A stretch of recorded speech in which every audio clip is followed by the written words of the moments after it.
우리 말씀의 주제지요. 성령의 능력으로 부흥하는 교회. 우리 주제 말씀으로 지금 교회다움을 좀 살펴보고 있는데 지난 시간에 또 이어서 한번 이어가 보도록 하겠습니다. 여러분, 우리가 교회다움이라는 것을 이야기할 때는 본질과 정체성을 이야기하죠. 나는 누구인가, 그죠? 내가 누구인지를 이야기하는 것이겠지요.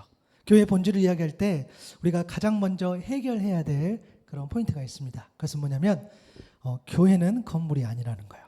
그죠?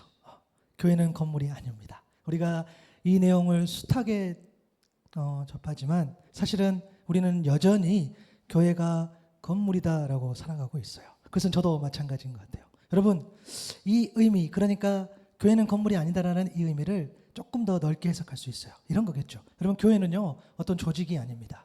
그렇죠. 우리 교회 보면 이 이제 목회하는 그냥 그 담임 목사죠. 또 위임 목사라는 말도 쓰고 또 당회가 있으면 당회장이라는 말을 쓰고 좀 딱딱하긴 하죠. 이런 조직이로 이루어졌지만 사실 조직이 아니죠. 또 어떤 직분을 가져야 하거나 어떤 행위를 해야만 반드시 그렇게 해야 되만 하는 그런 것도 아닙니다. 또 마치 정치 단체나 그렇죠. 또 비영리 단체처럼 어떤 교회가 그런 어떤 뭔가 특별한 행위를 한다라고 우리가 생각할 수도 있는데 그게 아닙니다.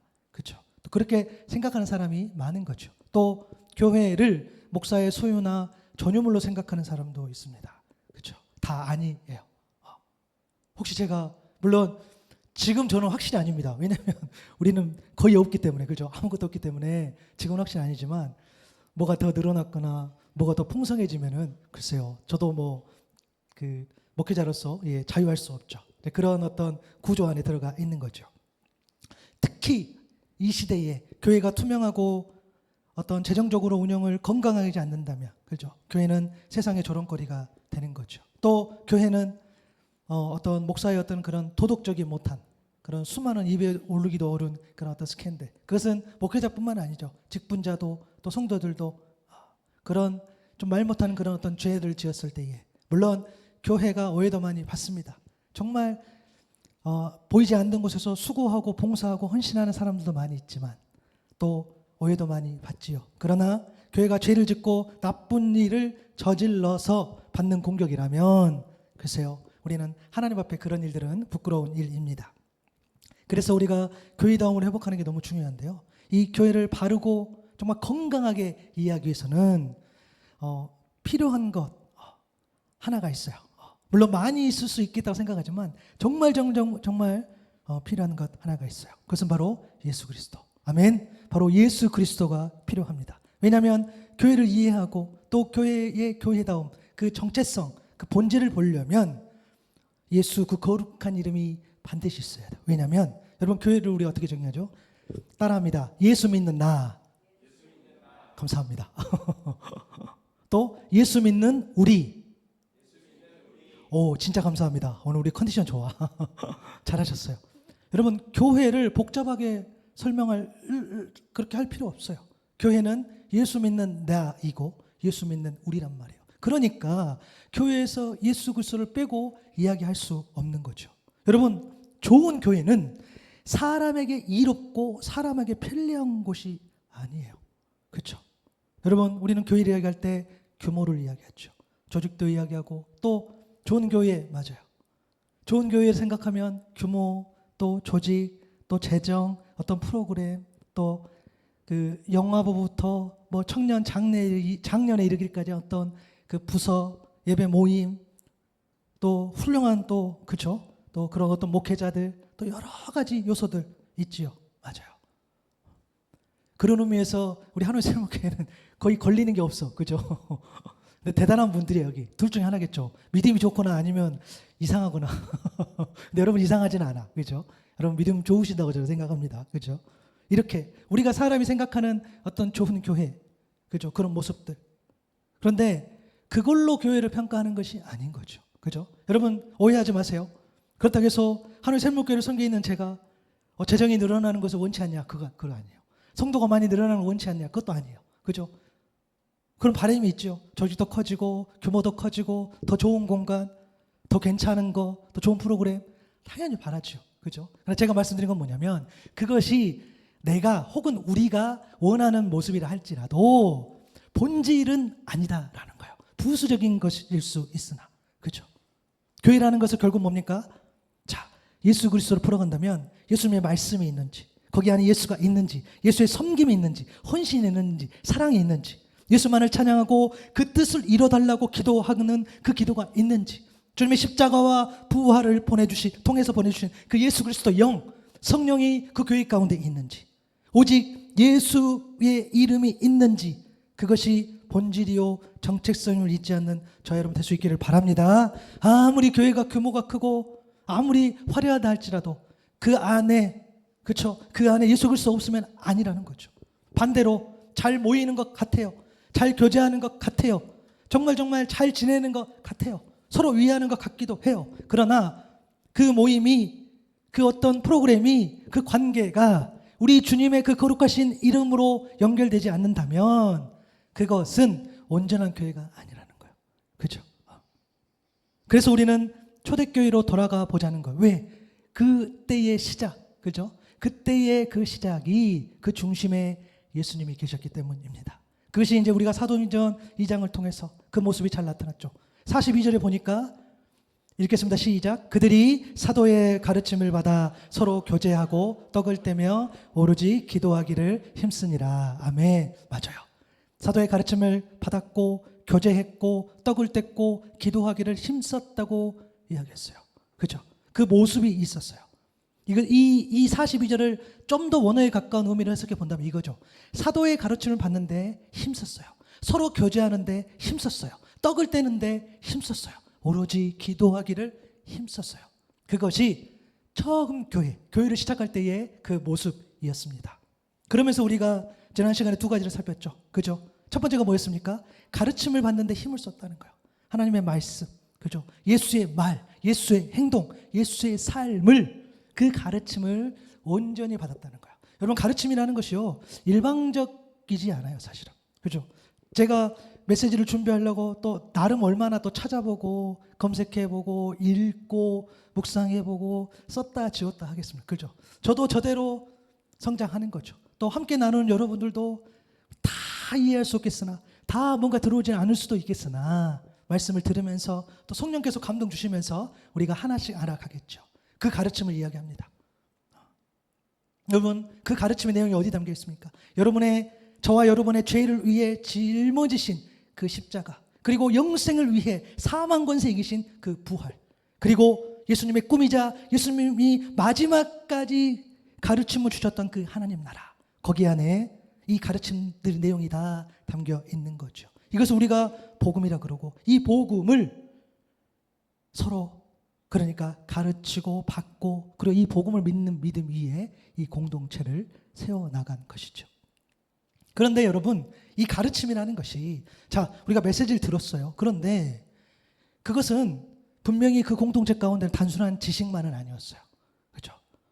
사도행전 2장 40절 하반절에 보니까 온 백성에게 칭송을 받으니 주께서 구원받는 사람을 날마다 더하게 하셨다 그랬어요. 여러분, 우리 잘 생각해 볼까요? 누군가에게 칭찬을 받고 어떤 구원의 열매, 그렇죠? 그것은 지식으로는 불가능해요. 내가 많이 안다고, 그렇잖아요. 내가 엄청 많이 알아. 근데 그것을 막 이야기했어, 막 알려줬어, 가르쳐줬어. 글쎄요, 그것이 누군가에게 감동을 줄까요? 쉽지 않아요. 그것은 그때나 지금이나 변함없어요. 말로만으로는 누군가를 감동케 할 수 없어요. 결정적으로 말을 뒷받침하는 그런 행동, 말을 증명하는 삶이 있었다는 거예요. 여러분 잘 알잖아요. 우리가 누군가에게 인정을 받는다는 것은 마음이 담긴 그런 행위들을 어떻게 해요? 반복적으로, 지속적으로 삶에서 자연스럽게 묻어나올 때에 우리는 그 사람을 보고 아 좋다 이렇게 얘기하죠. 그 말을 보고 그 행동을 보고 아 참 이게 진짜구나 라고 감동을 받는 거죠. 그렇죠? 그 내용들이 오늘 계속해서 나오게 됩니다. 그리고 그래서 여러분, 교회다움의 회복의 첫 번째 요소로 권면했던 게 이겁니다. 말씀을 만나는, 그 가르침을 만나는, 그 말씀을 만나는 실제적인 삶의 행위를 갖는 것이 중요하다고 말씀드렸어요. 그렇죠? 오늘 혹은 여러분이 예전에 혹은 앞으로도 우리가 말씀을 듣고 말씀을 받고 혹은 여러분들이 여러 가지를 통해서 어떤 메시지를 들었어요. 그럼 우리가 은혜를 받을 수 있죠. 받죠. 그러면서 우리가 결단하죠. 제가 이 말씀의 가르침을 잘 받겠습니다. 받은 말씀을 잘 믿겠습니다. 순종하겠습니다. 제가 말씀을 더 사랑하겠습니다. 여러분, 이렇게 우리가 결단하고 우리가 이렇게 나아가고 내가 다짐하고 그렇게 할 수 있어요. 너무 중요하죠. 여러분, 오늘 또 이 예배 가운데에 여러분의 그런 어떤 영적인 그런 거룩한 결단이 일어날 수 있기를 바랍니다. 정말 그렇게 되길 바라요. 그런데 그것보다 더 중요한 것은 내가 말씀을 잘 믿겠습니다. 순종하겠습니다. 이렇게 말하고 결단한 것보다 더 중요한 게 뭐냐면 내가 오늘 당장 이 성경을 한 장을 넘기는 거예요. 그럼 그게 훨씬 더 중요해요. 그게 훨씬 더 좋아요. 내가 어떤 결단, 내가 어떤 노력, 내가 의지를 다하겠습니다. 다 좋지만 내가 오늘 당장 한 말씀이라도 내가 더 마음에 새기겠다는 결단을 하겠으나 그러나 말씀을 받는 실제적인 삶의 행위를 갖지 않는다면 그것은 어쩌면은 날아가 버릴 수 있는, 그렇죠? 공허한 그런 결단일 수 있다는 거예요. 당장 오늘 말씀 한 장을 온전히 넘기는 것, 아니면 하루를 시작하면서 혹은 하루를 마감하면서 짧게라도 내가 오늘을 마감하면서 아니면 오늘 내가 시작하면서 하나님 앞에 기도하는 것, 개인적인 경건의 시간을 통해서 이런 공동체 예배의 시간을 통해서 하나님의 말씀을 받는 것, 교제하는 것, 그것이 100번, 1000번 훨씬 더 중요하다는 거예요. 그래서 어떻게 합니까? 주의 말씀을 깊이 묵상하고 생각해 보는 거죠. 여러분 말씀 들었잖아요. 자꾸 내가 은혜 받았어. 그 은혜 받을 곱씹고 생각해내지 않으면 우리는 잊어버려요. 모든 일이 지나서 나중에 생각나는 것처럼. 좀 막 곱씹어 봐야 돼. 하나님 나를 이렇게 이끌으셨지. 하나님 나를 이렇게 사랑하셨지. 하나님 나를 이렇게 만나주셨지. 이것들을 잊어버려요. 그러니까 잊어버리기 전에 찾아내는 거예요. 그리고 또 되새겨보고 또 되새겨보는 것도 중요한 거죠. 그래서 우리가 하나님 앞에 깊이 관계를 맺는 것이 중요해요. 끊임없이 말씀에 노출되는 게 중요하다는 거예요. 삶의 현장이 달라요. 여러분 제가 여러분 말씀 들었잖아요. 저는 이제 빅뱅의 노래를 들으면서도 성경을 봐야 돼요. 요즘에 아이유로 바뀌었다고 말씀드렸잖아요. 예, 곧 BTS로 바뀔 것 같기도 하고, 그죠? 어쩔 수 없어요. 앞에서 그 시간에 거기에 제가 일을 하니까, 그죠? 그런 것들인 거죠. 환경에 맞게 다양한 방법을 찾는 것이 더 중요하다는 거. 여러분, 이러건 저런 거 다 중요하지만 오늘 당장 성경 한 장을 넘길 수 있는 저 여러분 될 수 있기를 바랍니다. 그게 교회다움의 회복이라는 거예요. 우리 복잡하게 생각하지 말자는 거예요. 뭐 복잡해. 아니잖아요. 그냥 한 장 넘기는 거예요. 그것이 우리에게 더 중요하다는 거예요. 그리고 초대교회 성도들은 교제하는 데 힘을 썼다고 했어요. 우리 잘 아는 코이노니아, 교제, 누림, 그렇죠? 어떤 공동체 활동 안에 있으면서 함께 어떤 행위를 한다는 것을 우리가 교제한다고 할 수 있겠죠. 그것은 일상의 나눔이 있겠죠. 우리가 삶을 통해서 오늘은 이랬습니까? 오늘은 저랬습니까? 이런 것들. 이거 원고에는 없었지만 오늘 어젯밤에 그 태풍 왔잖아요. 그죠? 비바람이 불었잖아요. 그래서 그 바람 때문에 날아가는 의자에 머리를 맞고 피를 흘리신 성도분이 계세요. 우리 자리에 있어. 조금 이따 식사하실 때 한번 확인해 보세요. 여기 피 났더라고. 예. 그래서 여러분 태풍 불 때 조심하셔야 돼요. 저도 어제 연락 보고 깜짝 놀랐는데. 예. 그래서 제가 아침에 그랬습니다. 우리 재방 형제 죽다 살았구나. 아이고 너무 무서워. 예, 바람 불고. 예. 제가 왜 이런 이야기 하겠습니까? 우리 안에 사실은 물론 굉장히 심각한 일일 수도 있겠으나 또 우리 안에 소소한 일들, 그렇죠? 또 나누는 거죠. 그러면서 하나님께서 우리를 어떻게 인도하셨다 이런 것들. 이것이 공동체 안에 자연스럽게 흘러나는 그 교제가 있었다라는 거예요. 그 교제. 그리고 그 교제가 쌓여야지 여러분 더 깊이 있게 우리의 삶을 나눌 수 있는 거죠. 그럴 때 우리가 나눔을 할 때 그렇잖아요.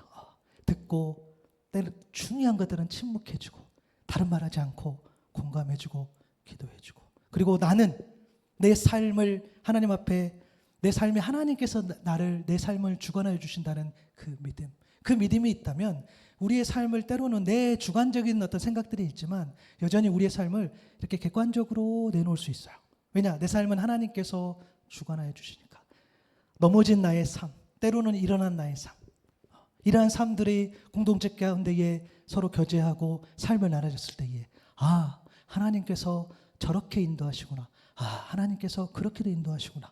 우리 가운데 있는 거죠. 그 교제가 초대교회 공동체 안에 있었다는 거예요. 그리고 실질적인 교제, 그렇죠? 말씀 들었잖아요. 그 코이노니아 그 교제 안에는 물질적인 교제도 있었어요, 그렇죠? 우리가 마음과 정성으로 즐겨냄으로써 서로 음식을 나누고 하는 그런 모습들, 그런 사랑의 행위들이 있었습니다, 그렇죠? 그러한 것들이 우리 안에 회복됐을 때에 교회다운 교회의 모습으로 여러분 우리가 더 성숙해질 수 있다는 거죠. 그리고 세 번째, 이제 오늘 보면 서울대교회 성도들은 떡을 떼는 데 힘을 썼다 그랬어요. 여러분 떡을 뗐다는 것은 성찬을 의미해요. 성찬은 예수님께서 십자가 지시는 어떻게 했습니까? 제자들과 마지막으로 식사하시죠. 거기에서 유리된 것, 그 교제를 통해서 예수님의 희생, 헌신, 사랑을 기억하는 것이 성찬입니다. 대부분 교회에서 1년에 몇 번 정도를 정하죠. 어떤 특별한 날 혹은 한 달에 한 번. 어느 교회는 조금 많이 한 교회는, 아니 어떤 교회는 할 수만 있다면 매주 하는 교회도 있고 한 달에 한 번 혹은 뭐 분기별로 한 번, 특정한 어떤 기념하는 주일에 한 번 이렇게 진행을 하지요. 특별히 저희 교회는 아직 하지는 않았습니다. 왜냐하면 아직 교회를 정식으로 등록을 마친 건 아니기 때문에 그 등록이 마치면 제가 이제 세례도 우리가 베풀 수 있으면 베풀고 성찬도 같이 할 수 있고, 이런 것들을 잘 되어줄 수 있도록 여러분 기도해 주시면 좋겠는데요. 우리가 성찬을 진행할 때 그 선포되는 말씀이 있어요. 어디서 많이 들어본 것 같은 말씀일 거예요. 그런데 우리가 이제 참회해 보면은 어떤 그 행위를 하다 보니까 이렇게 앞에서 이제 집내하는 또 목회자가 선포해 주는 그런 말씀을 잘 못 들을 때가 있지요. 사실 초대교회는요, 또 나중에도 좀 설명하겠잖아, 모일 때마다 성찬을 했어요. 왜냐하면 당시에는 처음 시작할 때는 무슨 특별한 형식이 있었겠습니까? 그러지 않았어요. 처음에 어떻게 모이고 어떻게 교제하고 이런 모습들이 그냥 소위 말해서 그냥 교회의 모습이 되는 거죠. 그래서 그러면 이런 거죠. 우리가 초대교회를 살펴보고 있는데 그러면 그 모습처럼 우리가 뭐 매주 혹은 매일 만날 때마다 성찬을 해야 됩니까? 라는 질문을 할 수 있는데 그런 의미보다는, 그죠? 그 본질을 조금 더 우리가 살펴보자는 거야. 그러니까 어떤 말씀으로 돼서 그 말씀들, 그러니까 이제 고린도전서 말씀을 살펴볼 텐데 그 안에서 성찬을 할 때에 어떤 메시지, 그리고 어떠한 그 마음들이 그 메시지에 정리가 되었는지를 보면 알 수 있다는 거예요. 고린도전서 11장 23절에 29절 말씀인데 우리가 한번 천천히 봐보세요. 내가 여러분에게 전해준 것은 주님께로부터 받은 것입니다. 곧 예수께서 잡히시던 밤에 빵을 드셔서 감사를 드리신 다음에 떼시고 말씀하셨습니다. 이것은 너희를 위하는 내 몸이다. 이것을 행하여 나를 기억하여라. 식후에 잔도 이와 같이 하시고서 말씀하셨습니다. 이 잔은 내 피로 세운 새 언약이다. 너희가 마실 때마다 이것을 행하여 나를 기억하여라. 그러므로 여러분이 이 빵을 먹고 이 잔을 마실 때마다 주님의 죽으심을 그가 오실 때까지 선포하는 것입니다. 빵을 떡빵 이렇게 번역해도 괜찮아요. 그러므로 누구든지 합당하지 않게 그 빵을 먹거나 주님의 잔을 마시는 사람은 주님의 몸과 피를 범하는 죄를 짓는 것입니다. 그러니 각 사람은 자기를 살피십시오. 그런 다음에 그 빵을 먹고 그 잔을 마시십시오. 주님의 몸을 분별함이 없이 먹고 마시는 사람은 자기에게 내리신 판을 먹고 마시는 것입니다. 그러니까 이 메시지, 이 말씀, 이 영적인 흐름이 매일 그들이 만날 때마다 선포되어지고 말되어지고 묵상되어진다는 거예요. 바울이 권면한 성찬에 담긴 뜻을 이룬 행동이 몇 가지 있었어요. 첫 번째가 뭐였죠? 주님의 죽음, 그러니까 십자가를 주님 다시 오시는 그날까지 선포하는 것이었어요. 여러분, 우리가 앞서도 이야기했지만 교회 이야기할 때 우리 그렇잖아요. 이 교회, 저 교회는 저렇더라, 이 교회는 이렇더라, 저렇더라 이렇게 하는 것 보면 저도 이제 우리 교회를 생각해보고 그리고 이렇게 보면 그래, 사람들이 그 좋게 생각하는 것, 또 사람들이 많이 갈 수 있는 그런 어떤 뭐 구조라든가 또 좋아 보이는 것들, 그런 것들이 없으니 어쩌면 교회가 지금의 모습으로 그냥 쭉 가게 되는 것은 아닐까, 이런 또 고민을 하게 되기도 합니다. 그렇죠? 그래서 고민을 많이 해요. 수많은 작은 교회들이 과연 자립할 수 있을까, 또 생존할 수 있을까, 이런 것들도 고민을 하게 됩니다. 그런데 제가 이 좀 부담스러운 이야기하는 건 뭐냐면, 만약에 우리 교회가 뭐 주차장이 없어서 뭐 재정이 없어서, 규모가 없어서, 뭐 작아서, 뭐가 없어서 그 교회는 좀 가기가 어려워요 라는 말을 차라리 말을 듣느니 저는 차라리 그것 때문에 사람이 안 오는 것보다 차라리 이런 손가락질을 받고 싶다는 결단을 했어요. 뭐냐면 그 교회 가면 맨날 돌이키라 하더라. 그 교회 가면 맨날 십자가만 이야기하더라. 차라리 그것을 꿈꿉니다. 여러분 다 옛날 말이에요. 교회 가니까 맨날 죄를 회개하라 하더라. 교회 가니까 맨날 십자가만 이야기하더라. 교회 가니까 맨날 부활만 이야기하더라. 교회 가니까 맨날 하나님 나라만 이야기하더라. 교회 가니까 맨날 사랑만 이야기하더라. 내가 듣고 싶은 말이 아니라 매일 섬기라 그러고 겸손하라 그러고 교만하면 안 된다 그러고 나는 마음의 위로를 받고 싶은데 나는 세상에서 좀 더 성공하고 싶은데 나는 그런 이야기를 듣고 싶은데 교회는 가는 곳마다 매일 회개하라 그러고 매일 십자가 이야기하라 그러고 여러분 죄송해요. 그거 다 옛날 말이에요. 여러분 잘 생각해 보세요. 그런 교회 있었습니까? 이것은 제가 부정적으로 얘기하는 게 아니라 한번 객관화 시켜보자는 거야. 어느 교회 가니까 맨날 십자가만 이야기하더라. 어느 교회 가니까 맨날 회개만 이야기하더라. 어느 교회 가니까 맨날 겸손하라고 하더라. 여러분 혹시 그런 교회 있었습니까? 죄송해요. 다 옛날 말이라고 생각해요. 우리가 그만큼 우리가 이 교회다움을 잃어버렸다는 거예요. 그것은 우리 교회 또 여러분 우리도 많이 포함이 된다는 거죠. 여러분 우리 듣기 싫잖아요. 헌신하라는 말 듣기 싫고 수고하라는 말 듣기 싫고 그렇잖아요. 에이 하나님 그냥 이 정도 했으면 됐지요. 에이 하나님 저도 그래도 나름 수고하고 있고 헌신하고 있는데 이 정도 하면 됐지요. 우리 그렇게 생각할 때도 많잖아요. 그렇죠? 그런데 뭐라 그랬습니까? 십자가 주님의 죽음을 주님 다시 오는 그날까지 선포하라. 이 빵과 이 잔을 마실 때에 그 모일 때마다 그렇게 교제했던 그 메시지인 거죠. 여러분 우리 차라리 그러게요. 오늘 저와 여러분 같이 섬기는 이 공동체가 차라리 사람들에게 손가락질 받는다는 교회가 된다고 한다면 차라리 그 교회는 십자가만 이야기하더라. 차라리 그 교회는 겸손만 이야기하더라. 차라리 그 교회는 사랑만 이야기하더라. 그런 손가락질 받는 교회, 그런 교회가 될 수 있기를 소망합니다. 차라리 그게 더 나아요.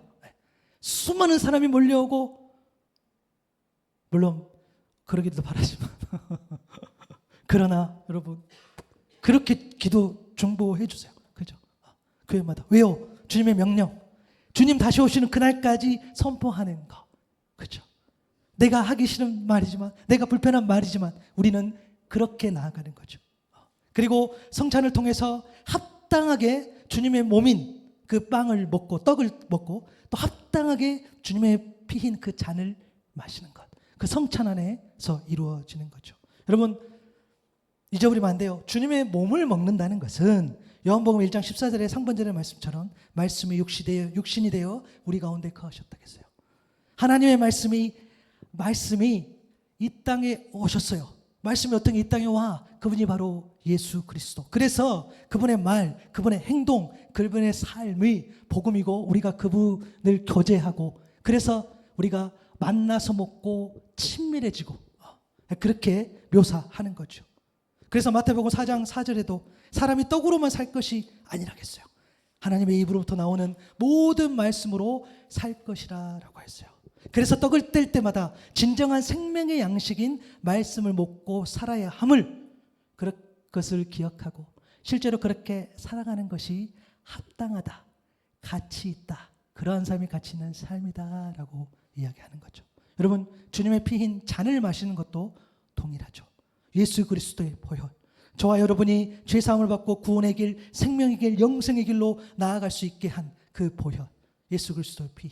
찬송가 268장 여러분 너무 유명한 찬송이죠.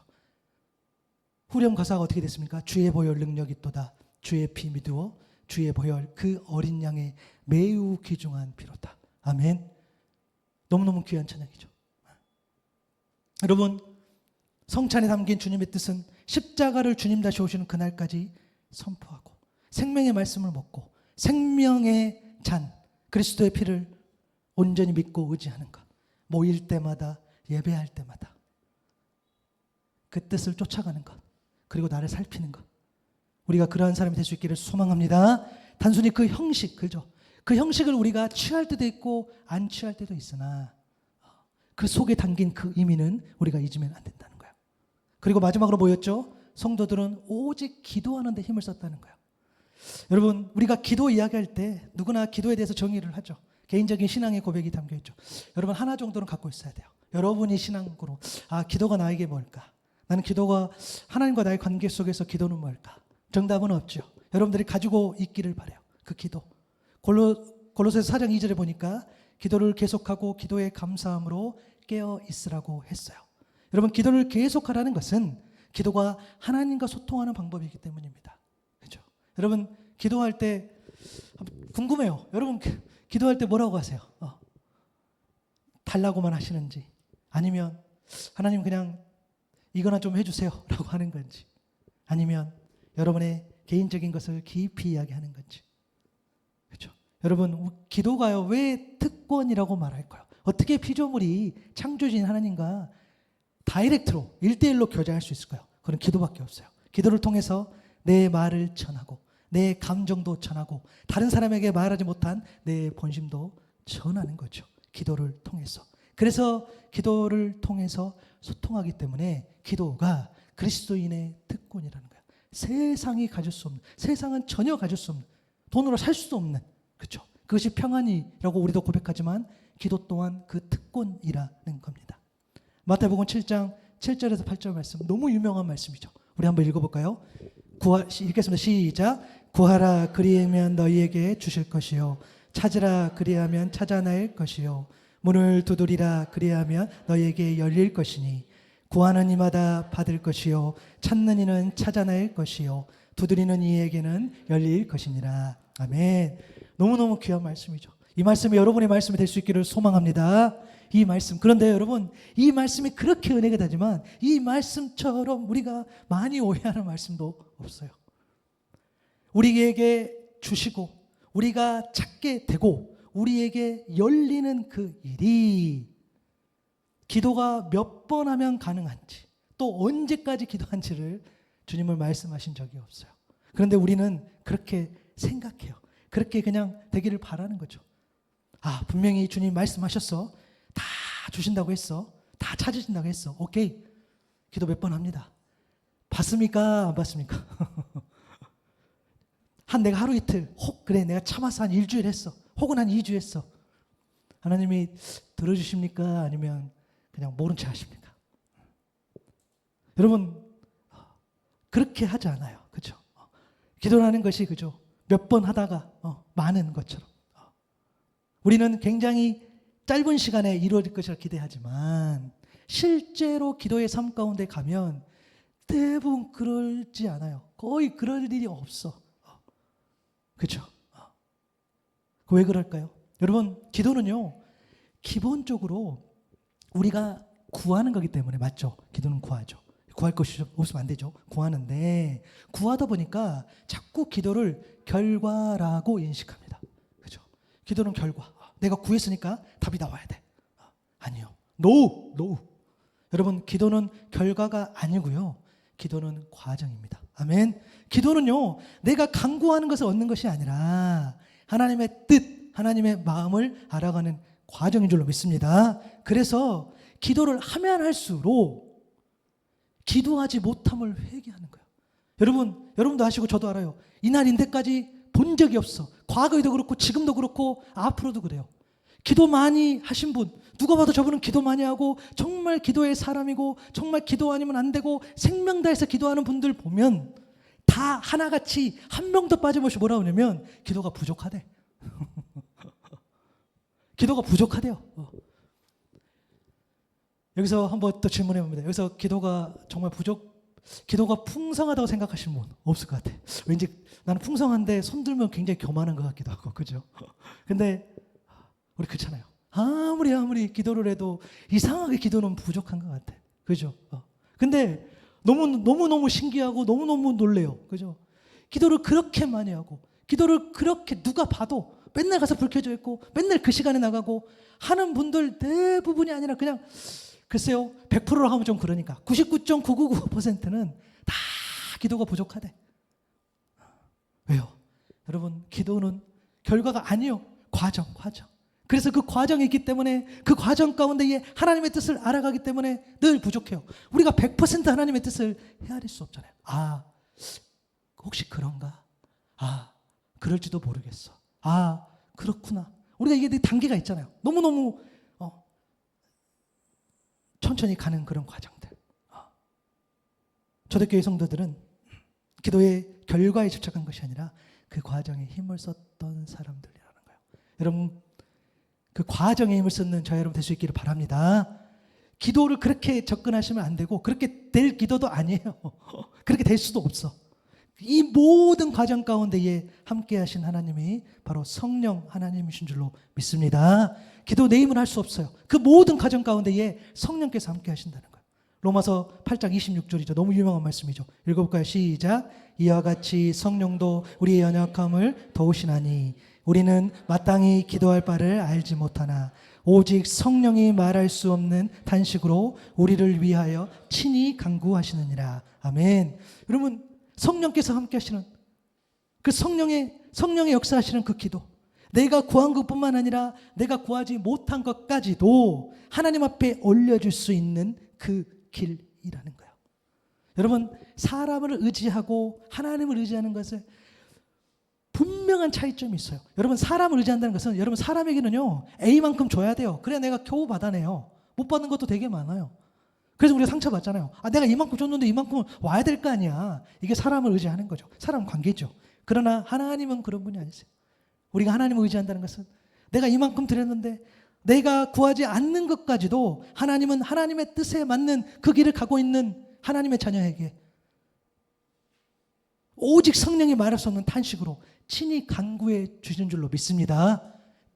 궁일한 마음으로, 안타까워하는 마음으로 여전히 오늘도 기도해 주신다는 거예요. 그래서 교회다움의 회복은 결국 뭡니까?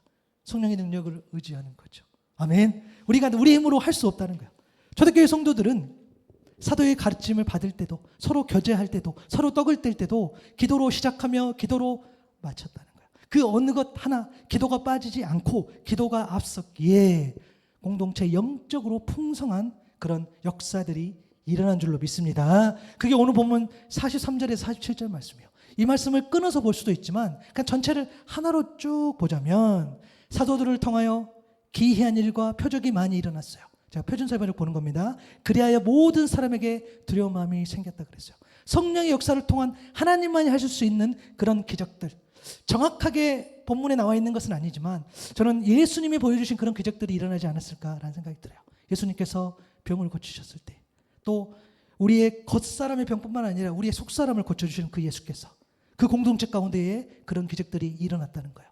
그러니까 하나님을 두려워하는 마음, 이때 두려움은요 무서워 이게 아니라 하나님을 경외하는 마음이죠. 하나님께서 성령께서 베풀어준 그 역사를 경험하면서 하나님을 경외하는 마음이 생기고 더 예배했다는 그런 의미이겠죠.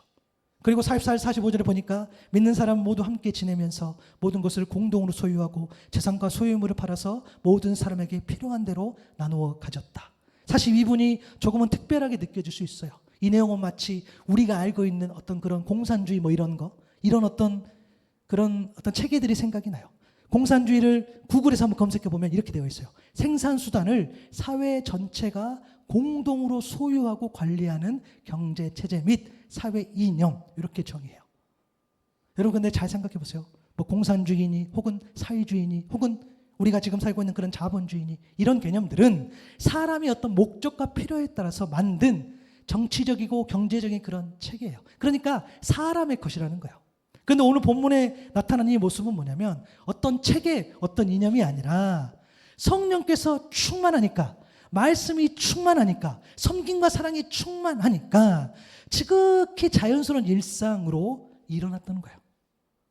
여러분 질문할 수 있죠. 아무리 정결하게도 어떻게 잘 모르는 사람과 잘 지낼 수 있지? 부족한 거 막 팔고 뭐 공동으로 소유하고 내 거 팔아서 다른 사람에게 주고 뭐 이런 일이 어떻게 나올 수 있지? 여러분 이거요 설명할 수 없어요. 그렇게 되어져 버린 거예요.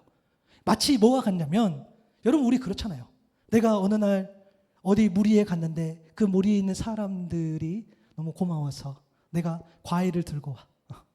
내가 음료수를 들고 와. 우리 그럴 때 있잖아요. 우리 이거 그때 설명할 수 없잖아요. 내가 어느 날 나도 이걸 먹고 싶지만 그래 나하고 함께하는 누군가가 있기 때문에 그들과 함께 먹어야지 하나 더 들고 가. 우리 이럴 때 있잖아요. 여러분들 중에 수박을 가져오신 분도 있고 여러분들 중에 반찬을 가져오신 분도 있고 여러분들 중에 누군가 쌀을 가져오신 분도 있어요. 또 여러분 중에 저희 부모님 오셨다고 식사도 대접해 주시고 또 누군가는 선물도 챙겨주신 분도 있단 말이에요. 왜요? 시키지도 않았는데 아무도 시키지 않았어. 왜요? 우리 그렇게 되잖아요. 우리 지내면서 그 공동체에 내가 설명할 수는 없지만 내가 정확하게 왜 이래해서 내가 이렇게 했습니다 라고 말할 수 없지만 우리는 누군가를 사랑하기도 하고 섬기기도 하잖아요. 바로 그런 일이었다는 거예요. 어떤 책의 그런 개념이 아니라 성령께서 충만했을 때에 그 안에 그리스도의 사랑이 있었을 때에 가능했던 일이라는 겁니다. 46절 47절을 보니까 그리고 날마다 한 마음으로 성전에 열심히 모이고 그죠? 그리고 집마다 빵을 떼면서 그러니까 성전에서도 모였지만 집에서도 모였다는 거예요. 그리고 순수한 마음으로 기쁘게 음식을 먹고 하나님을 찬양했다라는 거예요. 왜 예배드렸어요? 그때 당시에는 예배드리면 죽을지도 몰라요. 핍박받을지도 몰라요. 그런데 왜? 아무도 억지로 하지 않았어요. 물론 첫 시작은 어떤 권면, 우연한 권면을 받을 수도 있겠으나 아니요. 충분히 언제든지 그리스도를 믿지 않을 선택을 할 수 있는 기회가 있었지만 그렇게 하지 않았다는 거예요. 성령께서 이끌어 준 줄로 믿습니다. 물론 여러분 오해였길 바랍니다. 우리가 교회담을 이야기할 때에 마치 지금 나눴던 그 내용 문자 그대로 우리가 합시다. 그렇게 해야 됩니다. 라는 의미가 아닌 거죠. 물론 그러한 것도 유익할 수 있으나 주님 오실 그때까지 온전한 그 교회담의 회복이라는 것은 뭐냐면 결국에는 뭡니까? 말씀드렸잖아요. 이것 또한 어떤 결과가 아니에요. 과정이라는 거예요. 반복적으로 지속적으로 주의 사랑을 우리 안에 나누는 것. 그래서 초대교회에 일어났던 일을 문자적으로 우리 교회 가운데 일어나길 바란다. 이런 차원이 아니라 함께 말씀을 나누고 함께 교제하고 기도에 힘썼을 때에 그 교회만이 역사하는 그 교회에 특별히 역사하는 성령의 능력이 있다는 거예요. 오늘 그것을 기대하자는 거예요. 자연스럽게 그렇죠. 그래서 여러분 우리가요. 여기에서 예배 드리시니까 우리 샘물교회를 통해서 하나님이 어떻게 일하실까? 하나님이 어떻게 함께 하실까? 라는 것들을 기대해 보자는 거예요. 어떻게 뭐 하면서? 교회다움을 회복하면서. 사도의 가르침을 받는데 힘쓰고 교제하는데 힘쓰고 떡을 떼는 힘쓰고 오로지 기도하기를 힘썼던 거. 근데 여러분 우리 교회는 사역이 있습니까? 없습니까? 대답 잘 하셔야 됩니다. 우리 교회는 사역이 있습니까? 없습니까? 없는 것 같은데요. 맞아요. 근데 여러분 잘 보세요. 여러분 갑자기 사역이 저희는 없는데요. 이렇게 하면 이제 우리는 서로 안 맞는 거예요. 여러분들은 우리 교회는 사역이 있어요. 그죠? 우리는 지금 어마어마하게 하는 걸 하고 있어. 우리는 주일과 수요일 예배를 드리고 그리고 그 예배 드리는 거 그게 큰 사역이고 또 하나는 예배 후에 식탁에서 교제하는 거. 이게 어마어마하게 큰 사역입니다. 아멘. 여러분 이것을 가볍게 여기면 안 돼. 보세요. 오늘 나눴던 수많은 내용들 뭐 여러분들이 와서 뭐 어떤 뭐 성경 공부를 인도했습니까? 뭐 찬양을 인도했습니까? 아니면 뭐 학술적인 뭐 발표를 했습니까? 아니면 뭐 엄청난 계획을 세워서 뭐 프로젝트 2025년, 2026년, 이제 27년, 뭐 3개년, 5개년 혹은 뭐 10개년 뭐 계획을 뭘 했습니까? 아니면 이 주변의 상권을 분석해서 뭐 이것도 필요하고 저것도 필요하고 이런 걸 했습니까? 그런 게 한 것이 아니잖아요. 오로지 하나님 앞에 예배를 잘 드리고 오로지 하나님 앞에 교제하면서 함께 공동체 나오는 그 사람을 사랑하고 존중하는 것. 그런 의미에서 여러분은 어마어마하게 큰 사역을 지금 하고 계신 줄로 믿습니다.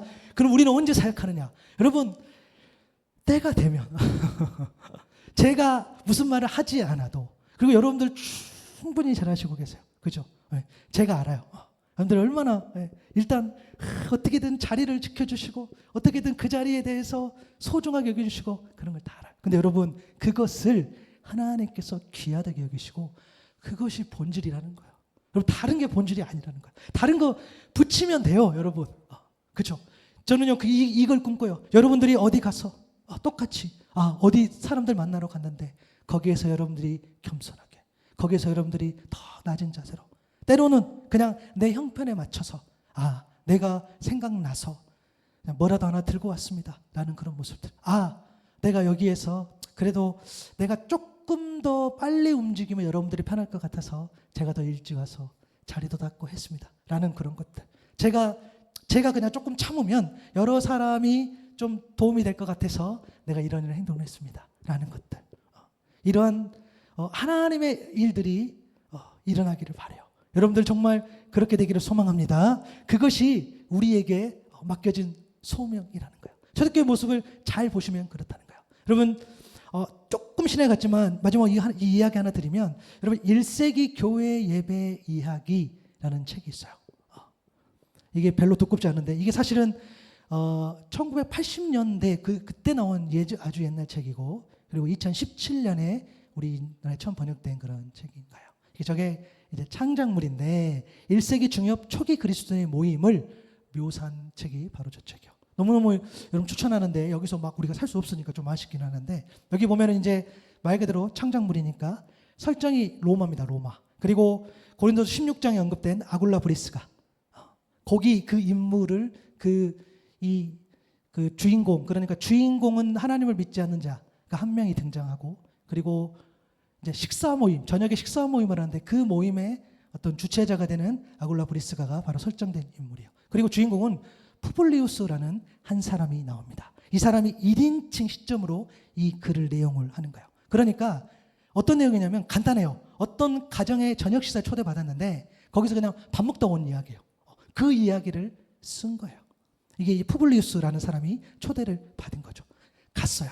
갔으니까 어떤 사람이 나를 이거 해줘. 이거 환대해줘. 보니까 이 사람 느끼는 거예요. 대단하다 라기보다는 굉장히 따뜻한데 생각하는 거죠. 그리고 심지어 종에게도 그렇게 다정하게 하는 모습들을 보는 거죠. 그래서 이제 그러면서 인사하면서 이렇게 되다 보니까 이제 예배가 시작되는 건가? 왜냐하면 자기는 어떤 예배인지 모르지만 종교 모임 같은 데로 왔으니까 생각을 하는 거죠. 예배가 모임이 시작됐나? 그런데 그 자기를 초대한 사람이 이렇게 이야기합니다. 그러자 그는 나를 의아하게 쳐다보면서 입가에 미소를 띠며 대답했다. 집으로 들어오면서 실제로 예배는 시작되었지 라고 이야기합니다. 그러니까 그 구성원에 있는 그 모두가 그 자체를 예배로 인식한다는 뜻이겠죠. 자리에 앉습니다. 그러니까 근데 이 푸블리우스 이 주인공을 가장 상속으로 안내해주고, 그러면서 이미 차려놓은 밥상이 있어요. 그런데 사람들 오면서 자기가 가져온 어떤 선물이나 이런 것들도 그 자리에 내려놓습니다. 그리고 식사를 시작하기 전에 막 이런저런 이야기하는데 누군가를 위해서 음식을 남겨놓자 그래요. 그게 누구냐면 바로 노예였습니다. 당시 신분은 귀족도 있고, 그리고 어떤 기사도 있고, 또 자유인이 있고 노예가 있는데 이 자유인 안에는 해방 노예도 있었어요. 그러니까 노예가 있고 노예가 해방이 돼서 자유인도 있었어요. 그러면서 이 사람이 식사를 하기 전에 빵 한 덩이를 들고 그가 그렇게 이야기를 합니다. 식사 중에 그들에게 빵을 나눠주시며 그것이 자신을 나타낸 것이라고 하셨습니다. 몸이 살려면 빵이 필요하듯 참 생명을 경험하려면 더욱 그분이 필요합니다. 그러므로 우리 역시 이를 행합니다. 이는 바로 그분이 우리가 계속 함께 먹기를 바라시기 때문이고 오늘 우리가 함께 모인 이유입니다. 그분은 육체로는 이 방에 우리와 함께 계시지 않지만 분명 우리 가운데 계십니다. 이 빵으로 시작하여 이때 그는 빵을 큼지막하게 잘라 손님들에게 돌렸어요. 함께 먹으면서 또한 먹는 가운데 서로 나누는 사귐을 통하여 우리는 그분을 우리 안에서 직접 경험하는 것입니다. 그렇게 이야기를 해요. 그때 이 푸블리우스가 이런 생각을 해요. 내가 판단하기로는 모든 일이 바로 삶의 자리에서 이루어졌고 또 평범한 목소리로 진행되었다. 나의 예상과는 전혀 다른 모임이었다. 점잖은 의식이나 이국분 신비주의도 아니었다. 모든 것이 아주 단순하고 실제적이었다. 나는 그들의 신이 이렇게 엉성하고 일상적인 방식의 행위를 통해 대체 뭘 하려는 것인지 궁금했다. 그들이 자기네 신을 가볍게 여기는 것으로 보였다. 내가 신에 대해 익히 생각하는 방식과 영단판이었다. 사실 여러 내용들이 있지만 이제 이 내용까지만 좀 하고 싶고요. 이게 초대교회의 모습이라는 거예요. 그러니까 모여서 식사하고 교제하고 어떤 메시지가 선포되어지고, 제가 읽진 않았지만 바울의 편지를 보여주는 장면, 바울의 편지를 들려주는 장면이 있고, 또 그 모임 가운데 나왔던 사람이 이제 나오진 않지만 소식을 전해는 나오는 것도 있고, 종이 왔을 때 같이 종하고 식사하는 교제가 있고, 상석에 안내는 경우도 있고, 기다려주고, 때로는 누가 갑자기 나와서 노래를 부르고 또 기다려주고, 같이 디저트도 먹고, 또 여러 가지 논쟁적인 대화도 하지만 결국에는 들어주고 용납해주고. 제일 마지막 거 한번 보여주실래요? 이게 그가 이렇게 말합니다. 이제 모든 모임을 마치고 나는 오후에 집을 나선 후 일어난 일에 돌이켜보았다. 내 예상과는 아주 달랐지만 대체로 그날 저녁이 즐거웠다.